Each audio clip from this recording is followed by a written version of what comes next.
السلام علیکم ورحمۃ اللہ وبرکاتہ۔ قرآنی دعاؤں کے سلسلے کا آج ہمارا دوسرا لیکچر ہے اور دوسری دعا ہے، اور ہم دیکھتے ہیں کہ یہ دعا ہم نے سورۃ النمل سے لی ہے، سورۃ النمل سے، جس کی آیت نمبر 19 ہے، اور یہ حضرت سلیمان علیہ السلام کی دعا ہے۔ حضرت سلیمان علیہ السلام نے ان دعاؤں سے ان الفاظ سے اللہ رب العزت کو پکارا، اور دیکھتے ہیں کہ وہ کون سا وقت تھا اور کن لمحات میں حضرت سلیمان علیہ السلام نے اللہ رب العزت کو پکارا۔ در حقیقت ہوا ایسا کہ حضرت سلیمان علیہ السلام اپنے قافلے کے ساتھ جا رہے تھے کہ ان کے راستے میں ایک چونٹی کا قافلہ گزر رہا تھا، اور ان چونٹی کے قافلے نے جب حضرت سلیمان علیہ السلام کے قافلے کو دیکھا تو انہوں نے ایک دوسرے سے بات کرتے ہوئے کہا کہ کہیں ایسا نہ ہو کہ حضرت سلیمان علیہ السلام انہیں کچل نہ دیں۔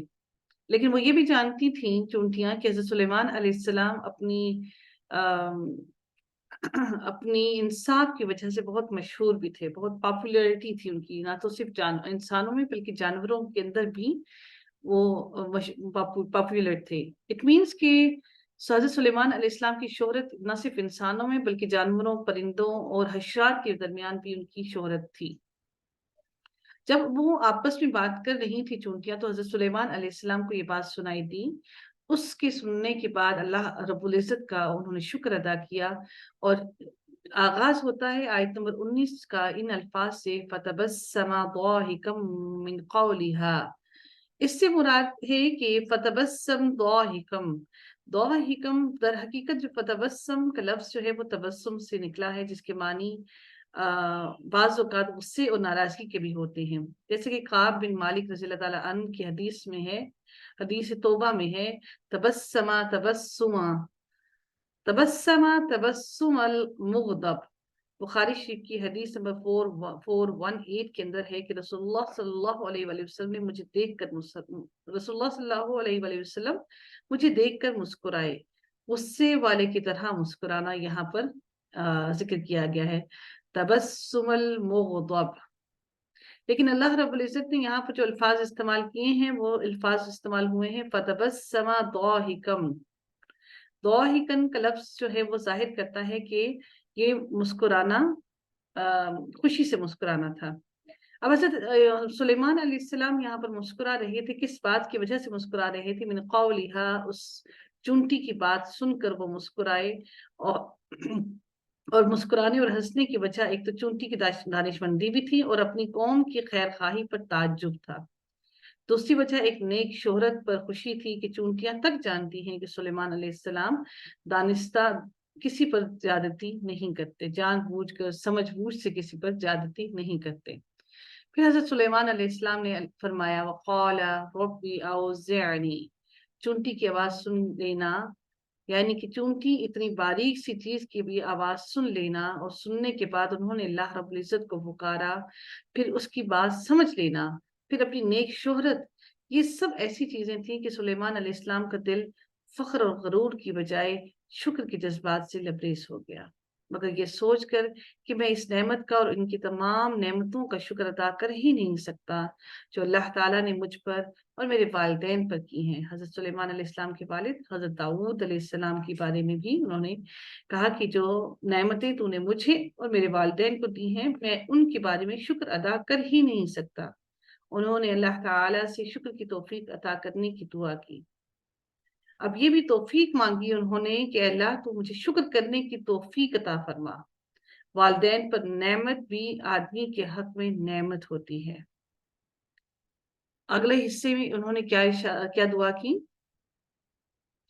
وَأَنْ أَعْمَلَ صَالِحًا تَرْضَاهُ، وَأَنْ أَعْمَلَ صَالِحًا تَرْضَاهُ۔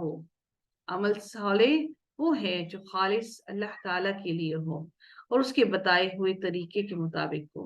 سلیمان علیہ السلام کو علم عطا ہونے پر عمل کی فکر لگ گئی کہ علم تو اللہ تعالیٰ نے اتنا عطا کر دیا کہ چرند اور پرند اور ہر چیز کی آواز سن لیتے، ان کی باتیں سن لیتے، اور اللہ تعالیٰ نے اتنا علم عطا کر دیا، لیکن اس کے بعد ان کو فکر کیا لاحق ہو گئی؟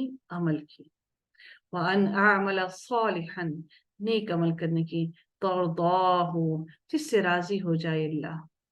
کیونکہ عمل کے بغیر علم انسان کے خلاف حجت ہو جاتا ہے۔ اس کے بعد انہوں نے کیا دعا کی، اللہ رب العزت سے انہوں نے کیا کہا، وَأَدْخِلْنِي بِرَحْمَتِكَ فِي عِبَادِكَ الصَّالِحِينَ۔ اس سے معلوم ہوا کہ اللہ کے صالح بندوں میں شمولیت اور جنت کا حصول اللہ کی رحمت کے بغیر ممکن نہیں ہے۔ ایک نبی بھی اپنے رب سے اپنی جنت میں داخل ہونے کے لیے اللہ سے یہ دعا کر رہا ہے کہ تو اپنی رحمت سے مجھے اپنی جنت میں داخل کر، اور کس کے ساتھ داخل کر؟ صالحین کے ساتھ داخل کر۔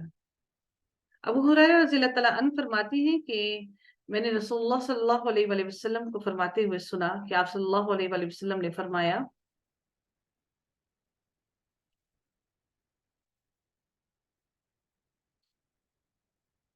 لن يدخل أحدا عمله الجنة قالوا ولا أنت يا رسول الله قال لا ولا أنا إلا أن يتغمدني اللہ بفضل ورحمہ۔ بخاری شریف کی حدیث نمبر 5673 میں ارشاد فرمایا نبی کریم صلی اللہ علیہ وآلہ وسلم نے کہ کسی شخص کو اس کا عمل جنت میں داخل نہیں کرے گا۔ لوگوں نے کہا یا رسول اللہ کیا آپ کو بھی نہیں؟ فرمایا نہیں، میں بھی نہیں، مگر یہ کہ اللہ تعالیٰ مجھے اپنے فضل اور رحمت سے ڈھانپ لے۔ تو حضرت سلیمان علیہ السلام نے بھی اپنے لیے دعا فرمائی کہ اللہ تو مجھے اپنی رحمت سے جنت میں داخل فرما اور مجھے اپنے نیک بندوں میں داخل فرما۔ اللہ تعالیٰ یہ دعا ہم سب کے حق میں بھی قبول فرمائے اور اللہ تعالیٰ ہم سب پر اپنا خصوصی رحم کرے، آمین یا رب العالمین۔